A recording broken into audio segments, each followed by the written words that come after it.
Aurkezpen honetan, eremu publikoaren kontzeptua lantzen saiatuko gara. Kontzeptu hau oso baliagarria da nire ustez komunikabideek nazioaren eraikuntzan eta birsorkuntzan duten garrantzia ulertzeko. Eremu publikoaren kontzeptua, Jürgen Habermas Frankfurteko eskolako kideak landutako moduan ulertzen dut nik.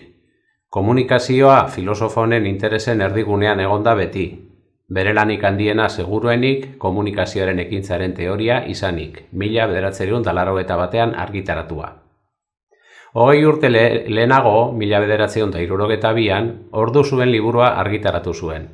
Gaztelaniazko bertsioan, Historia y crítica de la opinión pública, la transformación estructural de la vida pública. Liburu honetan, errenazimendutik postmoderniara bitarte, eremu publikoan gertatu diren eraldaketak aztertzen ditu Habermasek, eta oso irakurketa komendagarria da. Eremu publikoaren ideia, errenazimenduan garatzen hasi zen. Merkatariek eta burgesek beren negozioak aurrera ateratzeko behar zuten informazioak batetik, eta erabaki politikoetan parte hartzeko zuten gogoak bestetik, bultzatu zuten estatua eta banakoen arteko espazio horren sorrera eta finkatzea. Habermasen analiziaren arabera, ertaroan eta modernitatearen lehen uneetan bereziki, botere agertzen zen eremu publikoan. Eremu publikoa boterearen errepresentaziorako gune bat zen. Gune honetan jendea nagusiki hartzailea zen, boterea ikustera eta boterearen berri izatera mugatzen zen bere ahalmena. Har dezagun adibidez, Luis XIV Frantziako eta Nafarroako erregearen kasua. Hor duzue, irudi horretan, bere handitasun guztiarekin, frantziar guztiei bere erregea dela esanez egindako irudia. Izatez, errege guztiak pertsonak dira. Pertsonak baino ez, irudi honetan ikusten den bezala. Kasu honetan, esan genezake gainera txaparro samarra eta tripontzia.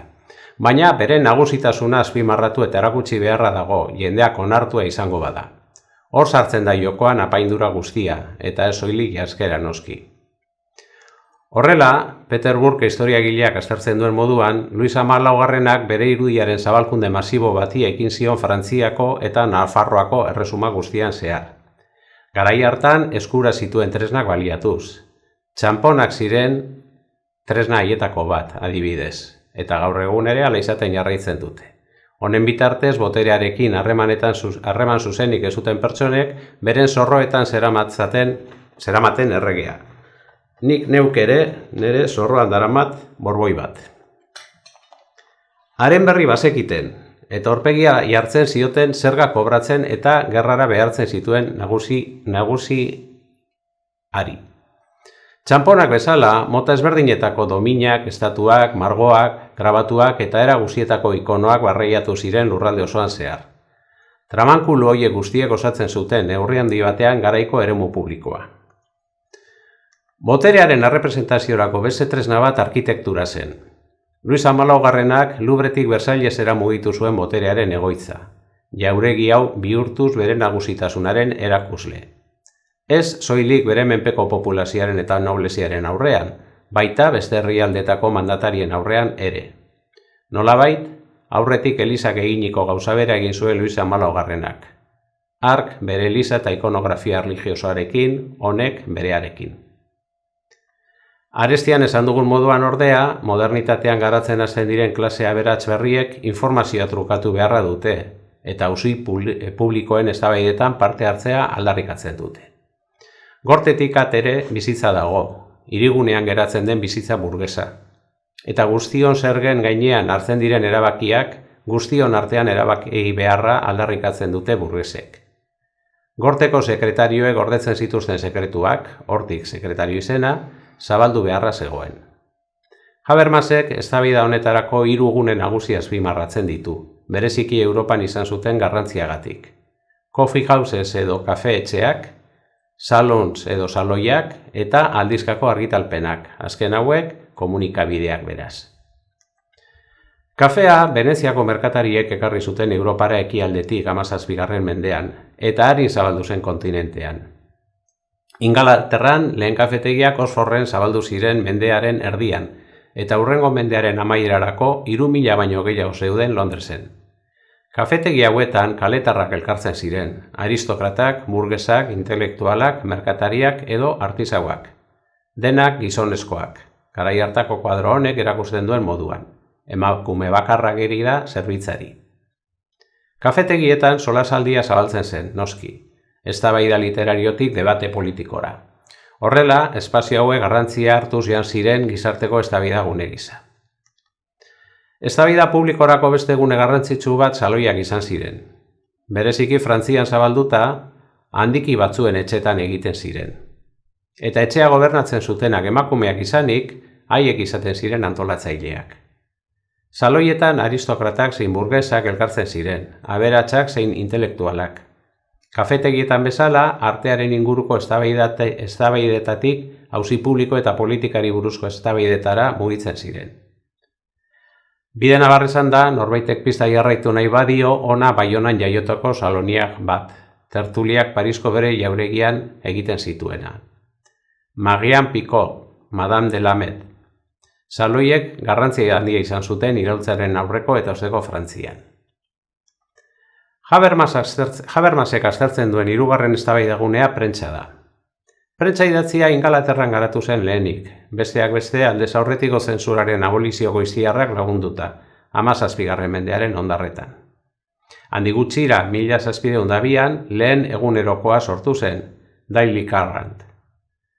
Prentsa indar hartuz joan zen 18. mendean laugarren boteretzat hartua izateraino, esekutiboa, legegilea eta judizialaren ostean. Bere egiteko nagusitzat boterearen kritika egitea hartzen zelarik. Prentsak bestalde, zabalpen handia izan zuen kafetegietan, bigunen arteko sinbiosia sortuz. Frantzian aldiz beranduago hasi zen prentsa zabaltzen. 18. mendearen erdian adibidez, astekariri zabalduenak 1600 baino zituen zabaltzen. Gaur egungo euskarazko tokiko aldizkari txiki batek baino gutxiago alegia. Lehen egunkaria Ingalaterra baino 75 urte beranduago sortu zen, iraultza baino 12 urte lehenago. Hortaz, esan dezakegu prentsa ez zela izan garrantzitsua iraultzaren aurretik, ostean bai ordea. Datu bat, iraultzaren urtean 130 egunkari sortu ziren. Modernitatean beraz, arrazoinamenduan oinarritutako eztabaida nagusitzen da Habermasen arabera. Eremu publikoan, ilustrazioaren eraginpean, boterea arrazoiaren bitartez ilegiztatu behar da, ez indarraren, tradizioaren edo jainkoaren bitartez. Eta arrazoia aurkitzeko bidea argudioetan oinarritutako eztabaida da, beti ere ilustrazioaren arabera. Eztabaida hori eremu publikoan garatzen da. Espiritu hori nagusitzen da modernitatean Habermasen aburuz. 19. eta 20. mendean aldiz, komunikabideen edapen handiak eta masa demokraziaren edapenak eraldaketa estruktural bat ekarriko dio eremu publikoari. Komunikabideak boto emaileak eskuratzeko gailu bilakatzen dira, eta marketina iritzi publikoa moldatzeko tresna. Horrela, Habermasek dioenez, eremu publikoa berriro itzutzen da errepresentazio gune izatera. Boterearen indarra erakusten da. Indar soziala, indar militarra, indar ongilea. Errepresentazio gune honetan, argudioetan oinarritutako arrazoinamendua baino gehiago, jendearen atxikimendua bilatzen da. Pentsa, zenbat erabiltzen diren gaur egungo politikagintzan, antzerkia, errelatoa, aktorea eta antzeko terminoak. Eta zenbat politikari dauden lehenago komunikabidetako figurak izan direnak. Trump, Arnold Schwarzenegger, Berlusconi, Uxue Barkos bera. Fenomeno hori, gaur egungo eremu publikoan neurri handi batean fagozitatu duena, berfeudalizaziotzat dauka Habermasek. Sintesi gisa honakoak esan alditugu, Habermasen proposamenari buruz. Oro har, kritika handia egin zaio modernitateko eztabaida giroa idealizatu egiten duelako. Hau ez da berria Habermasen lanean. Komunikazio ekintzaren bere teoriak kritika horiek ere jaso ditu. Azken batean, ilustrazioaren semea da Habermas. Eta komunikazioaren bitartez mundu hobea eraikitzea posiblea dela uste du. Beste askok ez bezala. Bestetik, goraipatzen duen eztabaidagune horretan gizartearen sektore handiak falta dira. Emakumeak hasteko eta klase zeak jarraitzeko. Eremu publiko hori, beraz, maskulino eta burgesa da. Kritika, nik uste du Habermasen lana baliagarria dela, besteak beste, espazio publikoaren erabilera ezberdinak identifikatzen dituelako. Eta iritzi publikoa iritzi jakin bat bezala hartu beharrean, espazio gisa ulertzen duelako. Bestetik, Habermasen espazio publiko eremu publikoak espazio nazionala zedarritzen du. Errepresentaziorako izan, zein eztabaidarako izan, eremu nazionala da. Estatuak mugatutako komunikazio espazio nazionala. Azkenik, eremu publikoaren egituraketan komunikabidek duten garrantzia ikustarazten du. Nazioaren eraikuntzan duten garrantzia pentsatzeko bideak irekiz. Honaino iritsita galdera batzuk planteatu alditugu.